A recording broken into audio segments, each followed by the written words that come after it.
In the bustling halls of Stratford University, our protagonist, Daryl Witherspoon, takes on the roles of both student guide and mailman, seamlessly juggling responsibilities as he leads enthusiastic groups on university tours. As the tour ends, Daryl dives into yet another one with a fresh group, showcasing his relentless work ethic. Amidst his hectic schedule, the narrative shifts to Daryl's personal life.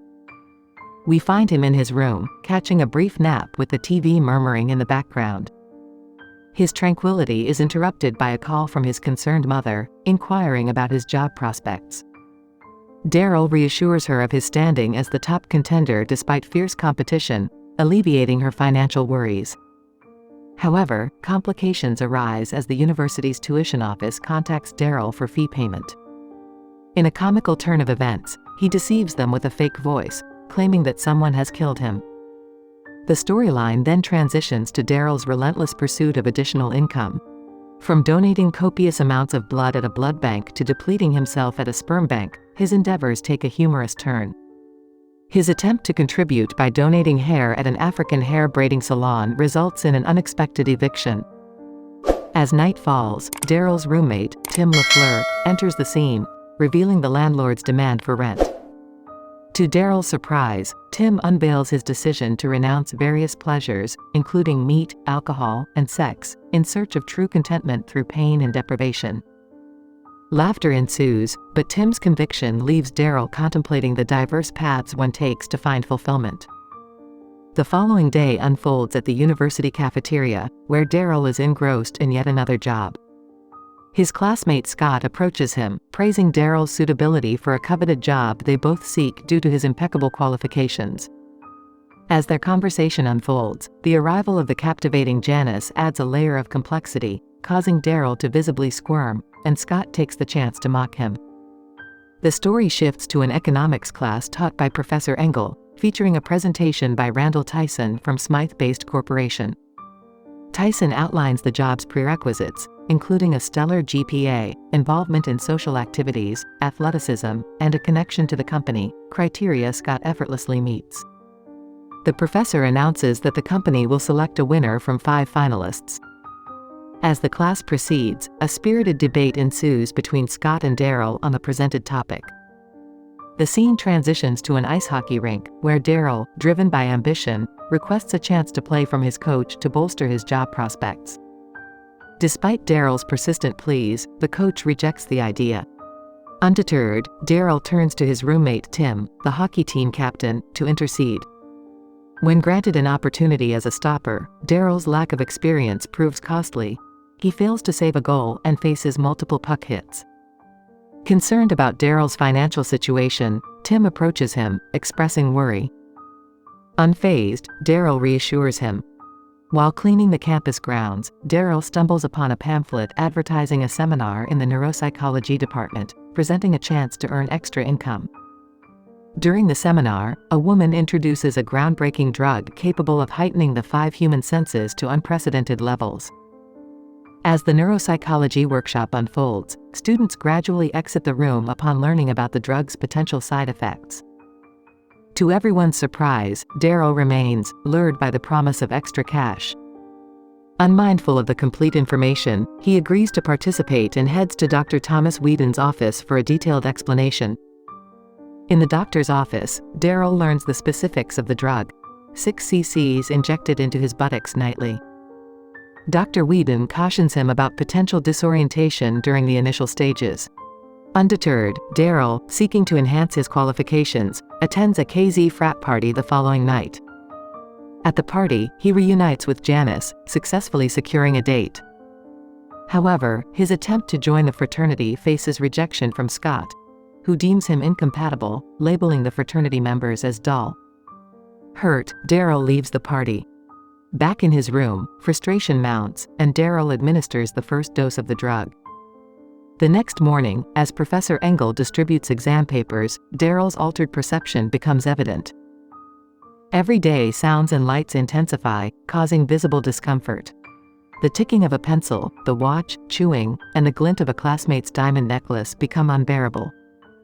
Daryl's face, expression, and body language undergo a drastic change, leading to an explosive outburst. The professor intervenes, only to witness symptoms resembling Tourette's. Frustrated, Daryl seeks solace with Dr. Wheedon, complaining about the overwhelming effects. The doctor reassures him, attributing the discomfort to the drug's efficacy, promising that the unsettling sensations will subside over time. Daryl's journey takes an unexpected turn as he grapples with the consequences of his decision to participate in the drug trial. As Daryl grapples with the adjustments of his neural pathways to the medication, Dr. Wheedon suggests exercising his senses to gain control. Despite efforts, Daryl struggles to manage his heightened senses, even resorting to blocking sense organs. Disheartened by not making it as a finalist for the Smythe-based job, he finds solace in Tim's departure, attempting to regain control.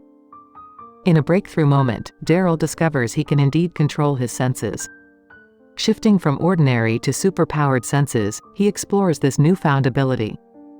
Working as a kitchen staff for the university's program, Daryl's journey takes an unexpected turn when the Smythe-based company celebrates with its finalists. Despite not being initially selected, Daryl uses his heightened senses to impress the panelists, securing a spot as the sixth finalist, much to Scott's chagrin. Later that night at the KZ frat house, Daryl's success continues as the board members pledge him as a Kappa, overcoming Scott's futile attempts to intervene.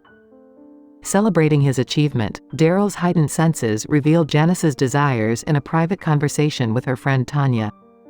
Seizing the opportunity, Daryl greets them and, in an attempt to impress Janice, uses his sense of smell to compliment her. He offers to drop her off, initiating plans for a dinner date. Amidst Daryl's triumphs, a shadow looms as Tim, unaware of the neuro-enhancing drug, catches a glimpse of Daryl using the injection at their apartment. Misinterpreting the situation, Tim assumes Daryl has become addicted to drugs. The following day marks a turning point for Daryl as he showcases his skillful skating and goalkeeping abilities, impressing the coach and securing a spot on the ice hockey team. During practice, Daryl's quick reflexes save a potentially dangerous situation, earning him respect and admiration. As the scene transitions to an inter-college ice hockey match, commentators express skepticism about Stratford University's history with the game. Undeterred, Daryl, now a stopper, becomes a game-changer. Saving every goal, he leads Stratford to victory for the first time in history. The celebration is jubilant, with everyone hailing Daryl's exceptional performance.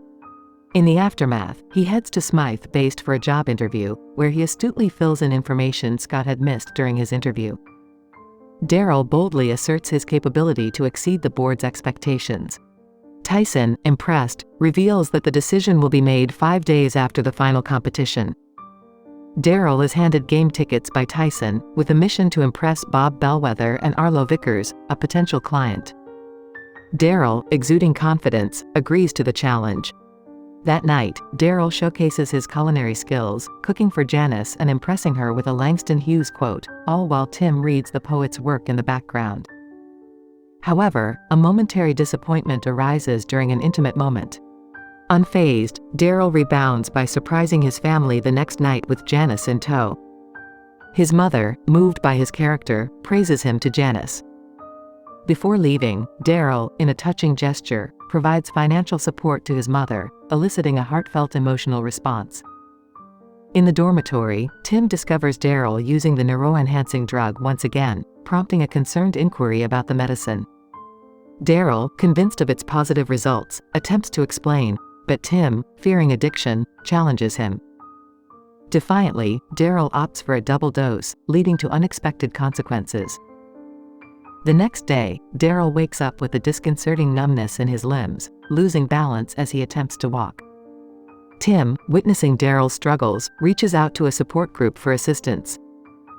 Seeking guidance, Daryl informs Dr. Thomas about exceeding the dosage, discovering that a serotonin boost has desensitized his receptors.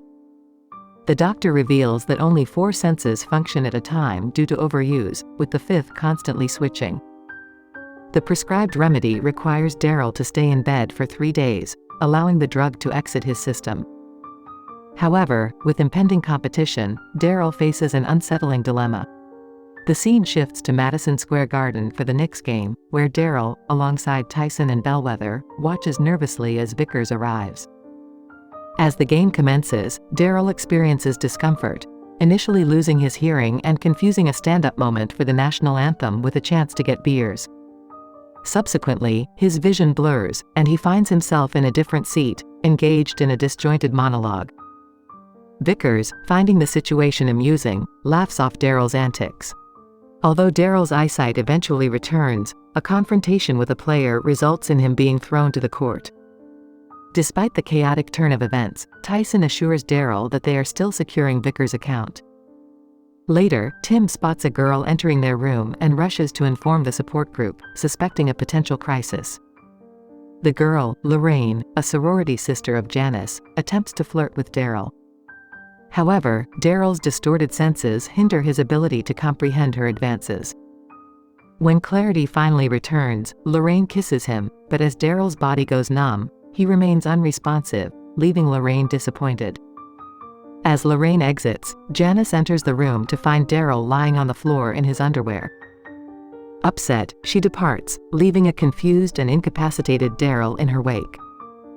Tim, returning with medics, attempts to administer an epinephrine shot, suspecting an overdose. However, Daryl wakes up before the shot can be administered, revealing the truth about the medication to a skeptical Tim. In an attempt to prove his resilience, Daryl visits the Kappa house, where Scott offers him a pungent punch.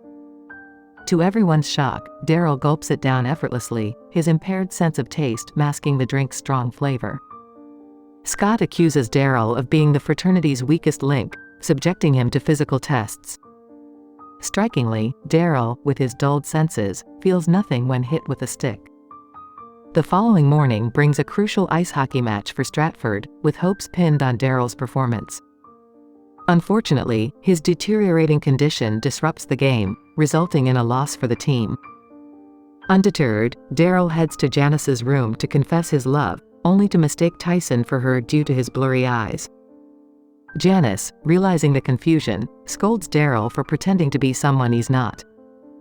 Attempting to mend the damage with Janice, Daryl assures her that things will return to normal, but her trust has eroded, and she leaves. Undeterred, Daryl seeks solace with Tim, asking for assistance in preparing for the final job interviews. Tim agrees, setting the stage for a pivotal turn in their friendship. Meanwhile, Scott's dad organizes a team of high-profile advisors to support Scott, treating them more like caterers than mentors. Daryl, despite worsening conditions, stays focused on studying. On the day of the competition, however, his struggles intensify. Blurry vision leads to a harrowing encounter with a homeless man who robs him and leaves him naked in an alley. Daryl miraculously finds new clothes at a store but is shocked by the flamboyant outfit he ends up wearing. Upon reaching the competition room, Daryl faces a new challenge as his tongue goes numb, and he accidentally urinates himself. Realizing the drug has left his system, he defends his attire by feigning an allergy to materials other than polyester. The competition proceeds, culminating in a heated final debate between Daryl and Scott. When Professor Engel poses a tiebreaker question, Scott falters, while Daryl excels. Offered the job by Tyrone, Daryl succumbs to guilt and confesses to using the drug to manipulate his way into the competition. The revelation shocks everyone, and Daryl candidly recounts the entire story to his family and friends. Despite his honesty, Tyrone offers Daryl a job in the Smythe-based mailroom, urging him to work his way up. The movie concludes a year later, revealing Daryl as a junior analyst who has reconciled with Janice and relocated his family to a new neighborhood.